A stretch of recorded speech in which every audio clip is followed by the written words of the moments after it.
After 3 years of work, our follow-up to the Meat Eater Fish and Game Cookbook is here. It's the Meat Eater Outdoor Cookbook, wild game recipes for the grill, smoker, campfire, and camp stove. Here is your book for everything that's best cooked or eaten outside.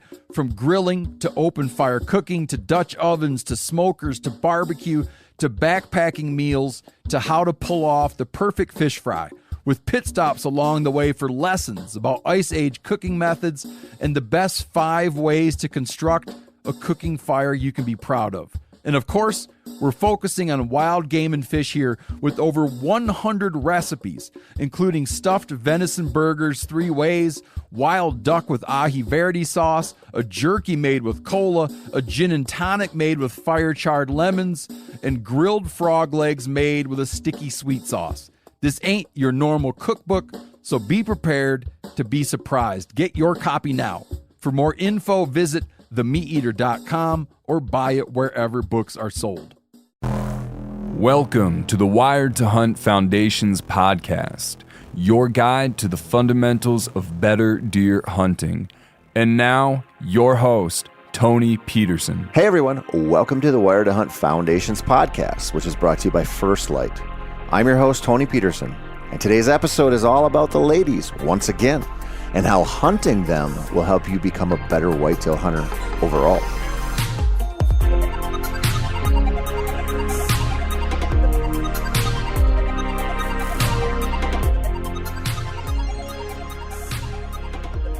Last week's episode was all about the does, and why I really don't think we as hunters give them enough credit. Now, if you didn't listen to it, probably go back and do that before you dive into this one. Now, I think we need to understand how to hunt does, really understand it.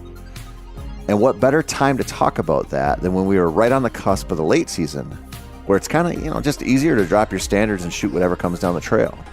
Anyway, this episode is all about that. And even if you're only a diehard big buck hunter, I think you'll still get something out of this episode.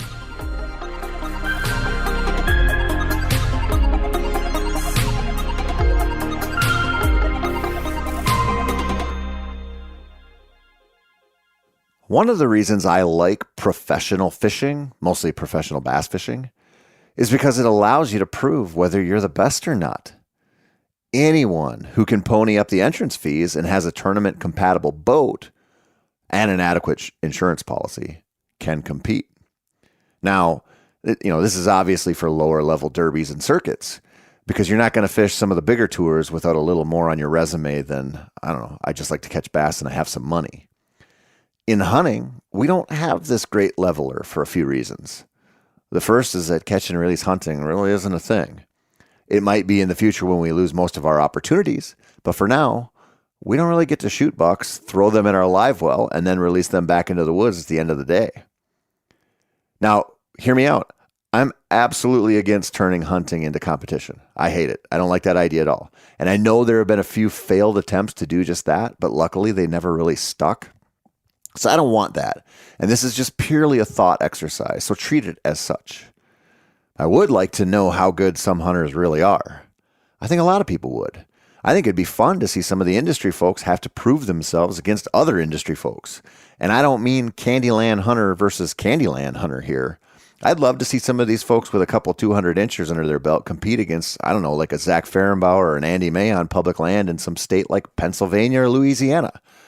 Or somewhere else that is just not going to offer too many easy deer. It's going to be full of challenges and be pretty skimpy with the buck sightings.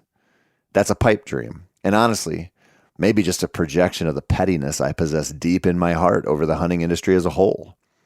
Where I should have gone with this, and where I intended to before I got sidetracked by one of my many, many character flaws, is that hunting is an easy thing to talk about in a way that makes us all look good.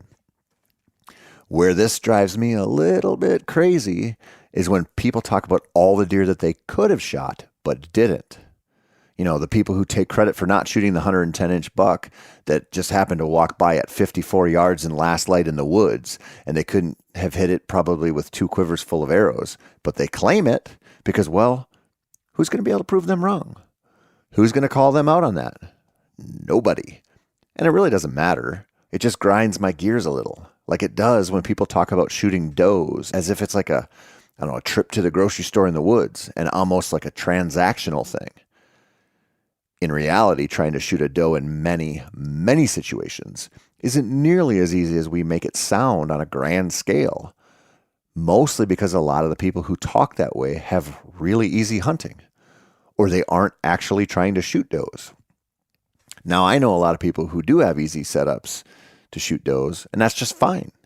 If you're in a high deer density area and have at least a few brain cells rattling around in your old skull, you should be able to eventually get a doe to pose up at 20 yards if you have a remotely decent place to hunt. But even that's probably too harsh because it's often not that easy. When I first started deer hunting, we could only get one tag in Minnesota. For archery hunters, if I remember correctly, it was good for either a buck or a doe back then. But I spent my first few years as a bow hunter around a group of guys that did not shoot does. And believe me, I wanted to shoot does. I wanted to shoot them bad enough that I'd occasionally try, and I'd always fail. Now, I watched those guys kill spikes and forkies, and occasionally a good one. And my dad always encouraged me to just get some deer under my belt. But that was a bad environment to start in. It really kind of set me back. I felt it when I'd watch does go through while I was waiting on a buck. I felt it when I broke during my first year as a deer hunter and I shot not once, not twice, but 3 times at a doe fawn at like 8 yards. That fawn made it away unscathed, and I carried a whole shitload of shame out of the woods with me that day. I didn't kill a deer that season. And the next year, on opening day when I was 13 years old, I had 2 button bucks come up to my tree on opening night. Now, I knew I'd be crucified if I shot one, so I let them walk. My dad told me that was crazy. And, I know now he was right. But I didn't want to deal with the negativity then. In a way, it reminds me of how so many hunters treat other hunters today. Of course, back then it was much more personal. You knew the people who were going to buck shame you versus a bunch of strangers on social media, but the sentiment was the same. I'm going to bring something shitty into this world that has no bearing on anything actually important just because I am. Human nature, guys. It's rough sometimes. Anyway, if I had grown up with antlerless tags available right from the jump, I think my whole deer hunting evolution would have been fast-tracked. In fact, I think when I finally got a chance to shoot some deer, when I had, an either sex tag and a doe tag, I almost always filled both.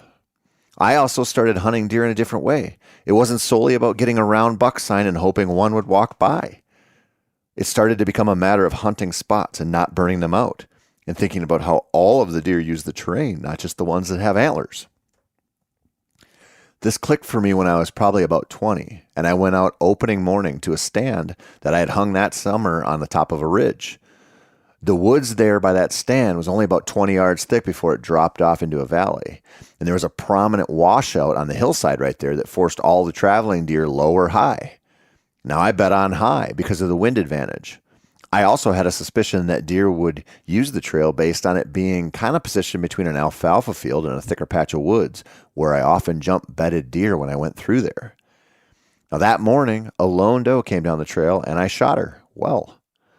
That probably doesn't seem like much, but it made me realize I had been mostly counting on randomness to deliver a deer to me, and this doe had done what I had hoped deer would do.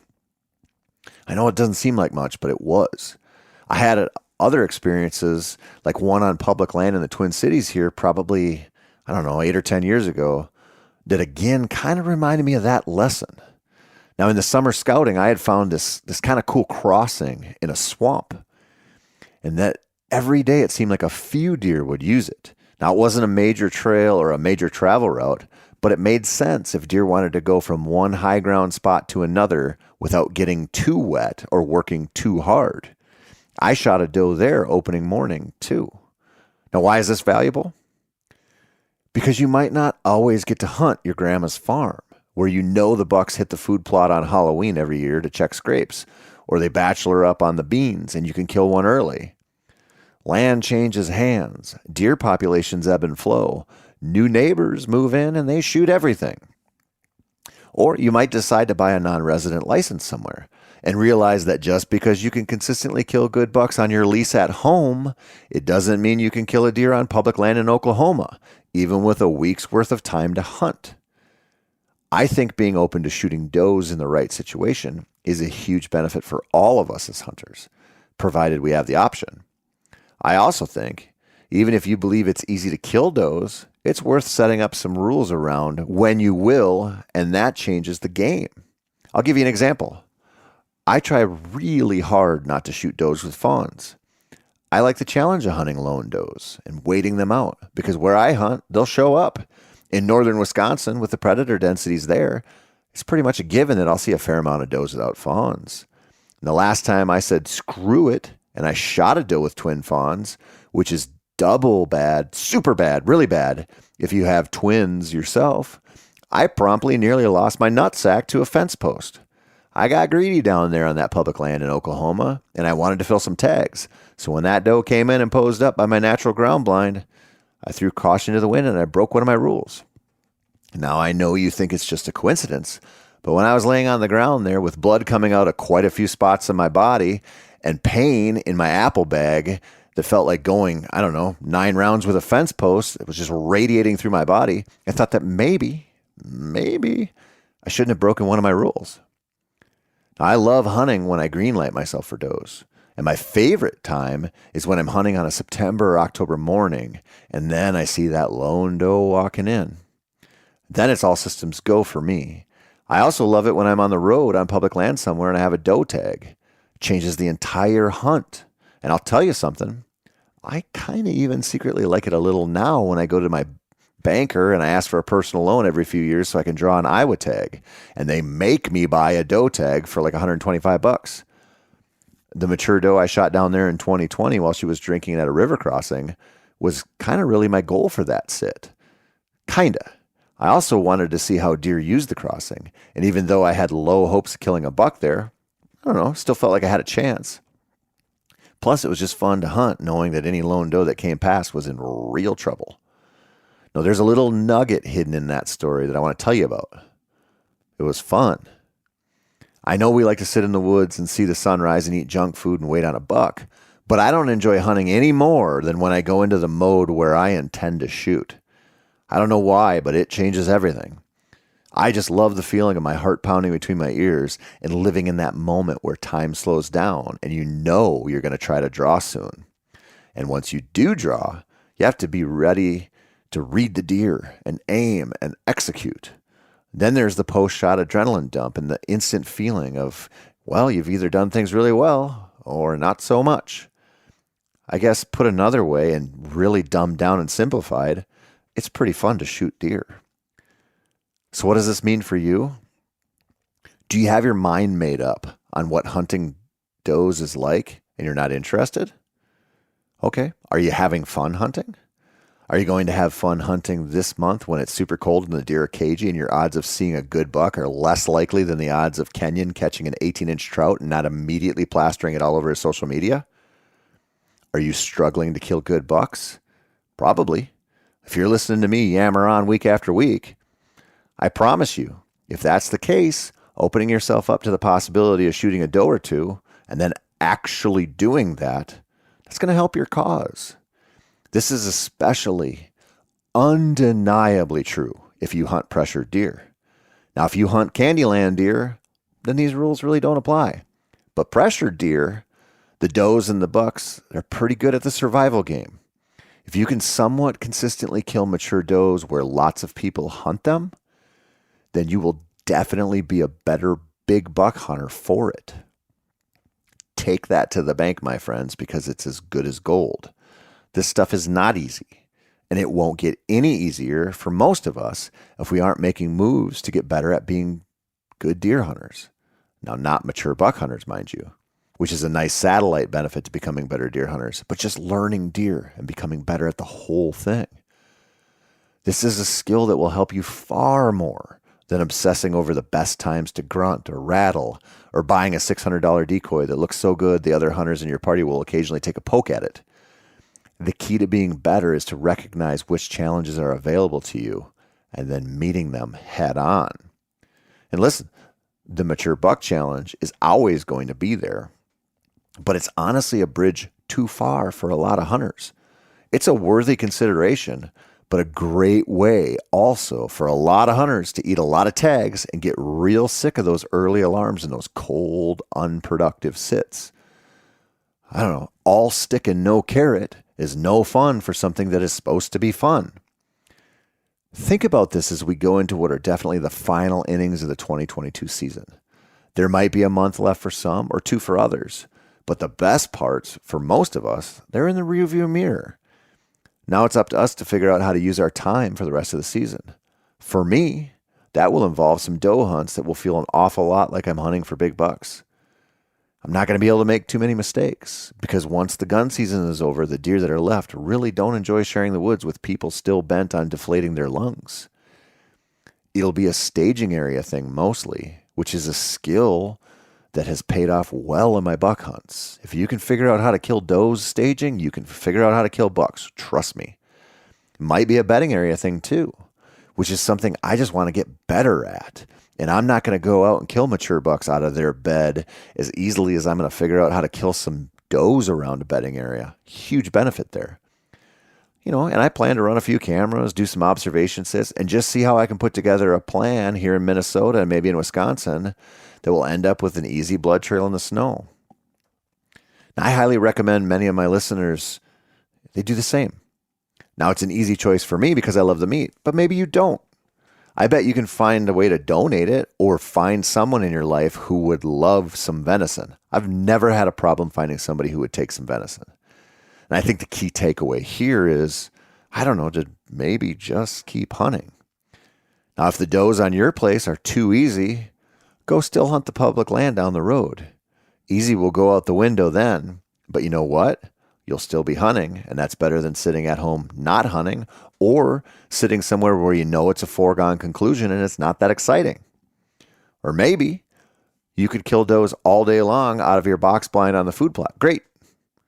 If that's the case and you want to do that, go ahead. But if that doesn't really do it for you, go try to kill one from the ground in the woods. If that's too easy, find someone who sucks at hunting and take them out.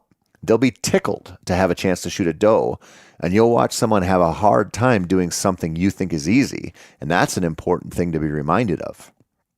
And however you do it, consider this. Just don't sell does short just because they don't have antlers. Consider them what they are, worthy adversaries in the woods, which they often are. They are also fun to hunt, full of delicious meat, and far more available on a general scale than big old mature bucks. That's enough reasons to hunt them right there, I'd say. All right, I'm done talking about does. Done. Next week, I'm going to talk about weapon choice and why you should consider hunting deer with something different than your chosen weapon. And I know that sounds weird, but I'll explain it in detail when that show drops. Until then, shoot straight and stay safe, my friends. That's all I've got for you this week. I'm Tony Peterson, and this has been the Wired to Hunt Foundation's podcast, which is brought to you by First Light. As always, thank you so much for your support. And if you want some more whitetail wisdom, head on over to themeateater.com/wired to read my latest articles and articles from a whole host of whitetail killers. And you can also check out the weekly how-to videos that Mark and I produce for the Wired to Hunt YouTube channel.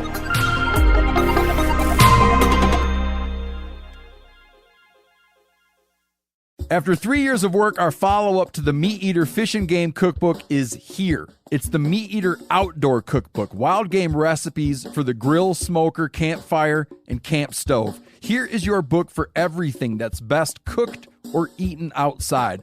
From grilling to open fire cooking to Dutch ovens to smokers to barbecue to backpacking meals to how to pull off the perfect fish fry, with pit stops along the way for lessons about Ice Age cooking methods and the best 5 ways to construct a cooking fire you can be proud of. And of course, we're focusing on wild game and fish here with over 100 recipes, including stuffed venison burgers 3 ways, wild duck with ahi verde sauce, a jerky made with cola, a gin and tonic made with fire-charred lemons, and grilled frog legs made with a sticky sweet sauce. This ain't your normal cookbook, So be prepared to be surprised. Get your copy now.